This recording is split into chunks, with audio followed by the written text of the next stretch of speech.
Hey, Facebook. Welcome to Synergy Behavior Solutions talk on alert barking. I'm Sarah McLeodry. I am the Training and Behavior Modification Coordinator here at Synergy Behavior Solutions. And I'm going to be joined today. Let's see if he'll come up. Want to scoop? I'm going to be joined today by Bueller, my barker. So please let me know. My all of a sudden my Wi-Fi has gotten a little spotty out here on my deck. So we'll see how it goes. Let me know if it's too laggy or anything like that. Just shoot it in the comments. If you have any questions about alert barking as we are discussing this, please post them in the comments, and as I see them, I will try my very best to answer them. So a little bit about Bueller. Bueller is a 8-year-old. We call him a Burnham Terrier. He is a mix of Jack Russell and what was it? Jack Russell and Pomeranian and a little Bichon in there too. He's very cute. He got a haircut this week. I'm going to put him down because he's getting a little heavy. So as we talk today, I'm going to be working him. So if there is barking, I apologize if your dogs then get upset. So Bueller is very alert barky. He's alert barky at squirrels and neighbors and dogs barking and birds chirping and all sorts of stuff. Yes, he is very cute. I always joke that Bueller is very lucky he's very cute because he's a bit of a pill. He is a patient of Dr. Bali's here at Synergy. So just to be disclosure, he is on medications for his behavior issues, and we do a lot of training. So one of the things that happens with alert barking that we see a lot, I see in my own house with my family members and even sometimes myself, I am not perfect, is that when our dog is alert barking, we get frustrated and we start screaming at our dog to shut up or to try to get their attention or something like that. And we basically just add into the alert barking issues, which is not helpful at all. The dog's like, woo, party time, you're barking with me. This is great, love it. So that's why we're going to try to talk about what can we do otherwise to deal with our alert barking. So my first tip is going to be for those of you guys who are dealing with alert barking when you are on a Zoom call or something like that, is actually a tip. I'm going to lean forward here. And this is from actually my friend Kiki Yablin of Kiki Yablin Dog Training. So if you do not follow Kiki, go follow her because she's awesome. So little just glass jar, you need to have a twist lid though, so because we need that sound, because what's amazing how quickly that sound, our dogs start to learn that that sound means treats are coming. So this would be filled up with treats, and your dog can start to understand that that means treats going to be coming. It becomes a cue, a positive interrupter to stop the barking and come and get a treat. Without you having to say anything. You can just reach off screen, twist your little thing, drop your treat, go about your day. Nobody's none the wiser unless you have a coworker who wants to see your cute dog, which I think is also what happens a lot with our Zoom meetings. So great, super easy solution. Filled up regular. I fill it up with regular dog food. You can mix it up with anything, but that is great. And what's nice is it's secure. So if you have a dog like my dog Rizzo, who is a amazing nose work dog and gets into trouble, it is sealed and safe for use. So the other thing that we find, can you go up? Thank you. Here, I'll let you guys see Mr. Bueller. So the other thing that we find often with alert barking is that people don't pay long enough. So the dog barks, you interrupt it, they come to you, and then that's it. You give them one treat and you're done with it. So definitely long duration rewards is critical for our alert barking, because you have to get the dog to commit to coming away from what's arousing them and getting them all crazy. Good boy, B. You guys can't see him now, so I'll tilt it down a little more so you can see him. There we go. So a couple ways. Yay, that was actually really good. We just had a dog bark. So we're going to start going into this mode then. Hopefully that dog, oh, now you can't see my head. Huh. It's one of those days on, oh, B, sorry. One of those days on Facebook Live, huh? All right, so besides we want long duration feeding, we also would like to have a place where your dog knows that the reward is going to happen. So in my case, in my office, this bed is where treats always get delivered if we are dealing with alert barking with Bueller. So he knows that's where to go. So if the landscapers are there, anything like that, he knows that. I'm going to tilt up a little bit more. So other things that you can do, I've got all my props that are behind me, is besides a bed, you can have a specific bowl. So I will sometimes use my treat bowls this way, the maze bowls. And so your dog always knows that that's where the treat is going to be. And then you have a place to aim. And what's great about that is it's going to take your dog a little bit longer to get that one treat. So you get some duration without having to get a lot of treats in. And so I'm going to wait for some behavior since he's not alert barking right now. It buys me a little more time than if I was just giving him a treat to his mouth. And Bueller's a little dude, so the more time I can buy, the better. The other option that you can have is, I'm going to put my swap here. That was really good, B. B sometimes can resource guard, so that was nice that he, there we go. We can also use a snuffle mat. And so the snuffle mat is great because once again, it gives us a very specific location to put the treats, and it's going to take him a little bit of time to go ahead and eat the treats. So I don't know if you guys can see. Phoebe, go get that treat. We're going to put the snuffle mat right there so you can see, hopefully. Good. And so I can kind of smush those treats in, and he knows that's where they're going to be, but it's going to take a little bit of time. Also, let's imagine he was elsewhere off barking, which I'm going to toss a treat to get him elsewhere. Oh, they think they just fell down the crack of the deck. And I'm going to put those in the snuffle mat before he returns, so he can figure out where they're going to be, and we get some more time being taken up. I cannot believe, so anybody who's on this that knows Bueller, you cannot believe that he is not barking right now. This is like his biggest triggery situation. It is very quiet here at the moment, but still, this is a big challenge for Bueller. So we're really thankful he's not alert barking. So a couple other things that help me with Bueller when we are out here on the deck, I do have a leash that has a clip, and I will clip it to either the dining table or to our furniture so that he has a space to roam, and he can go wherever he can go wherever he wants within that space. I don't care if he's on the furniture, on the ground, sit down, stand, whatever, but that he has a limited place. And that way I can get the rewards to him easier. It also stops him from barking and running off. And that gets him even more aroused and more excited about alert barking. And so that is a big thing for us too.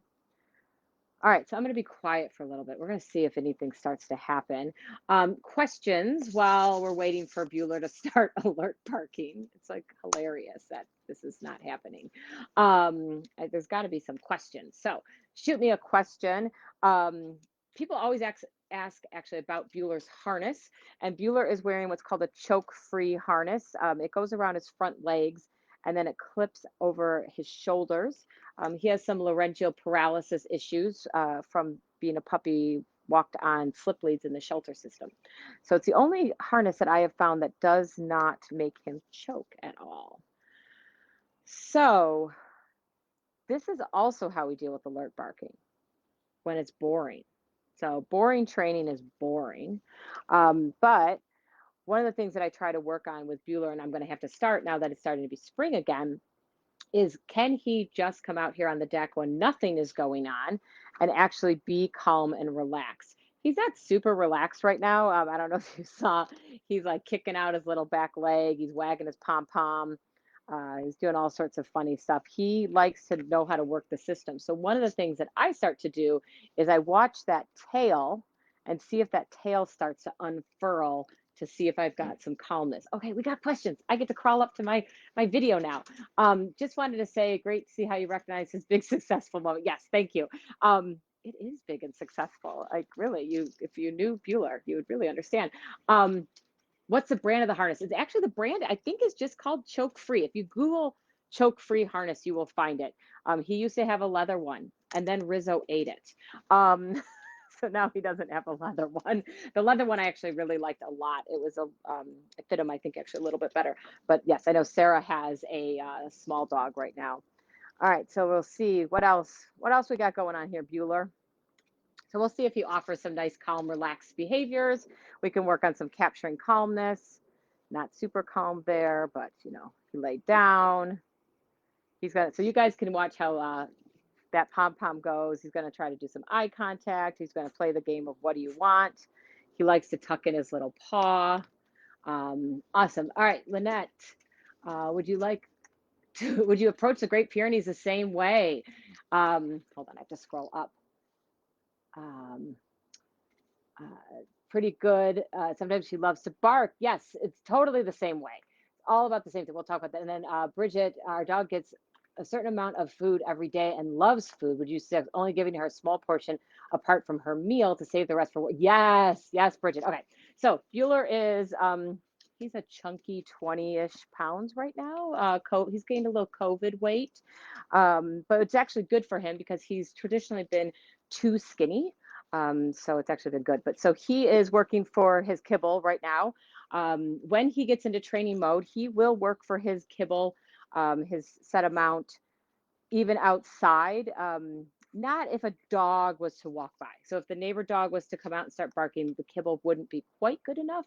But I use it for most of the things, and I just store them in treat jars also around the house. So the question about Great Pyrenees, how would you do this? Yes, so this is the same thing. So first of all, you got to think a little bit with our livestock guardian breeds is that they are bred to do what they're doing, which is notice things and bark at them. So it might take a little more work, a little more patience, but that doesn't mean that they can't learn. And I think one of the biggest things with when you're dealing with a breed that's maybe a little more genetically predisposed to doing certain things is you just got to work a little bit harder and be very, very consistent with the training and just really make a commitment. So like with Bueller right now, if I wanted to really work on this for the coming spring and the sun is out in Portland, I would start to do this every day right now for probably, well, it depends on how long he has been tolerant. So if we came out here and he was calm and not alert barking for 10 minutes when there was a lot of distractors, you better believe I would go in and have a party and be done. But if it's a day like this, where it's not very exciting and there's not a lot of distraction, I probably could stay out here for a half hour. I mean, I've already been out here for 15, 20 minutes because I was getting set up and everything.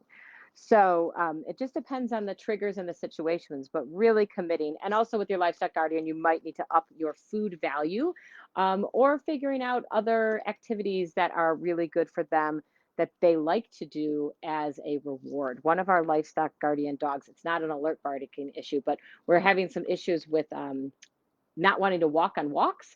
And the reward at the end of the walk was the dog would get to lay out on their back deck like for like a half hour, which was their dog's favorite thing to do. He actually didn't want to go back in the house. And so we used that as a jackpot at the end of the walk. And it's the only time the dog got to really lounge outside was on the way home from a walk. So that was just a use of reinforcement that's a little bit different than your traditional for that dog.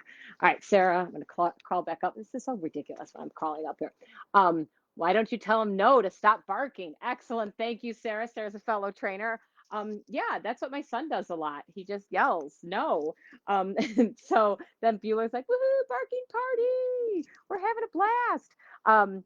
So instead of saying no, we will do something to positively interrupt that alert barking. So kissy noises. We will do, I'll clap my hands. I'll use my little screw top treat jar, something like that to get his attention and then start rewarding for duration that he stays with me and not going back. Because most alert barkers are going to bark and they might interrupt and come and get a treat from you, but it's not unusual that they'll go right back and start barking their fool heads off again. Bueller normally would gladly do that. And so we do lots of this duration feeding is really important. I'm not going to care also, like he's offering a down on the mat. If he was actually alert barking and I was doing some duration feeding for him, I would not be concerned about him laying down. I would just be concerned that he stays with me and keeps eating the treats.